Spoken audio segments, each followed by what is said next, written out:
श्री शिवाय नमस्तुभ्यं। हर हर महादेव। जैसा कि आप सभी जानते हैं, इस चैनल पर हम आपको गुरुजी पंडित प्रदीप मिश्र जी के बताए उपायों को वीडियो के माध्यम से सरल एवं आसान भाषा में समझाते हैं, ताकि वे उपाय आपको आसानी से समझ में आ सके। 5 अप्रैल 2024 दिन है, शुक्रवार का, और तिथि है चैत्र कृष्ण एकादशी की, और इस एकादशी को हम पापमोचनी एकादशी के रूप में मानते हैं। और हम आपको बता दें, इस वीडियो में हम आपको गुरुजी पंडित प्रदीप मिश्रा जी के बताए एकादशी के दिन की जाने वाले 3 से 4 विशेष उपायों की जानकारी देने वाले हैं। इसलिए वीडियो को अंत तक जरूर देखें, क्योंकि तीसरा वाला उपाय सबसे विशेष है और आप सभी को जरूर करना चाहिए। सभी उपाय हम वीडियो के माध्यम से भी समझाने का प्रयास करेंगे, ताकि वीडियो को देखकर उपाय समझने में आपको आसानी हो। इस वीडियो में हम आपको गुरुजी पंडित प्रदीप मिश्रा जी का बताया एकादशी का धन प्राप्ति महा उपाय की जानकारी देने वाले हैं। गुरुजी का बताया एकादशी के दिन पैसों की तंगी को दूर करने वाले उपाय की जानकारी देने वाले हैं।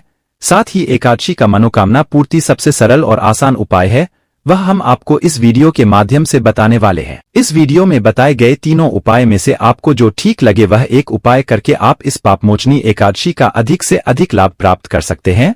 पर आप अपनी आवश्यकता के अनुसार एक से अधिक उपाय भी कर सकते हैं। एक बात तो तय है, अगर आप इस पापमोचनी एकादशी के विशेष दिन पर गुरुजी का बताया एक उपाय भी कर देते हैं, तो आपको इस पापमोचनी एकादशी का पूरा लाभ प्राप्त होने वाला है। बढ़ते हैं पहले विशेष उपाय की ओर। अगर आपके घर में आर्थिक स्थिति कमजोर है, घर में पैसों की कमी है, घर में पैसा नहीं आ रहा है, नौकरी नहीं लग रही है, व्यापार दुकान नहीं चल रहा है, मतलब जीवन में आपको आर्थिक तंगी देखने को मिल रही है, तो धन वृद्धि के लिए, लक्ष्मी प्राप्ति के लिए गुरुजी ने गंगाजल वाला एकादशी का विशेष उपाय बताया है। इस उपाय को करने के लिए आपको एक कलश में गंगाजल भर लेना है। अगर आपके पास पर्याप्त मात्रा में, मतलब अधिक मात्रा में गंगाजल नहीं है, तो आप एक कलश में जो भी आपके पास जल है वह भर ले और गंगाजल की कुछ बूंदे उस जल कलश में डाल दें। अगर कुछ बूंदे भी आपके पास गंगाजल की नहीं है, तो आपके घर में जो जल है उस जल से भी आप यह विशेष उपाय कर सकते हैं। आपको एक कलश में गंगाजल भरना है, या फिर आपके पास का जो जल है उसे भरना है। इसके बाद इस कलश के अंदर आपको 7 बेलपत्र को डाल देना है। 7 बेलपत्र को डालने के बाद इसे लेकर आपको शिवालय जाना है, और शिवालय जाने के बाद नंदीश्वर, मतलब जो भोलेनाथ की शिवलिंग के सामने नंदी जी विराजमान होते हैं, उस नंदी के पास जाकर आपको नंदी जी के उठे हुए पाव के पास यह कलश का पूरा जल श्री शिवाय नमस्तुभ्यं बोलते हुए अर्पित कर देना है।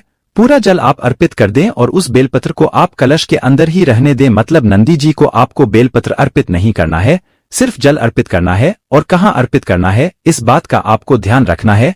नंदी का जो उठा हुआ पाव होता है वहां पर इस कलश का पूरा जल आपको अर्पित कर देना है। इसके बाद आपको भोलेनाथ की शिवलिंग के पास आकर कलश के अंदर की जो 7 बेलपत्र हैं, सभी बेलपत्र को एक एक करके श्री शिवाय नमस्तुभ्यं, श्री शिवाय नमस्तुभ्यं, श्री शिवाय नमस्तुभ्यं, इस प्रकार से 7 बार री शिवाय नमस्तुभ्यं बोलते हुए 7 बार में 7 बेलपत्र को आपको भोलेनाथ की शिवलिंग के ऊपर अर्पित कर देना है।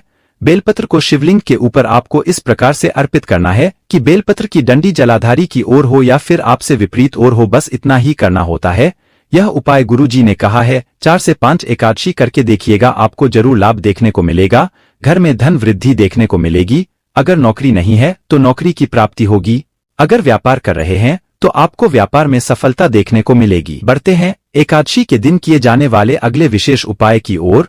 गुरुजी पंडित प्रदीप मिश्रा जी ने कहा है, अगर आपके घर में आप एक कमाते हैं और सवा खर्च होता है, या फिर घर में जरा सी बातों पर लड़ाइयां हो जाती हैं, या फिर परिवार में आपको कोई ना कोई बीमार देखने को मिलता है, एक बीमार होता है फिर दूसरा बीमार पड़ जाता है, दूसरा ठीक होता है तो फिर तीसरा बीमार पड़ जाता है, इस प्रकार से आपके परिवार में समस्याएं चल रही हैं, तो गुरुजी ने कहा यह इसलिए होता है कि आपके घर में पितृदोष या फिर अन्य कई प्रकार के दोष होते हैं, जिसकी वजह से आपको ऐसा देखने को मिलता है। आपके घर में आप एक कमाते हैं और आपका खर्चा सवा होता है, तो इस पर गुरुजी ने एकादशी के दिन एक विशेष उपाय सभी से करने को कहा है। गुरुजी ने कहा आपको अपने घर से एक कलश जल लेना है, और इस एक कलश जल को लेकर आपको शिवालय चले जाना है, और शिवालय जाने के बाद इस एक कलश जल को आपको सबसे पहले गणेश भगवान के स्थान पर अर्पित करना है।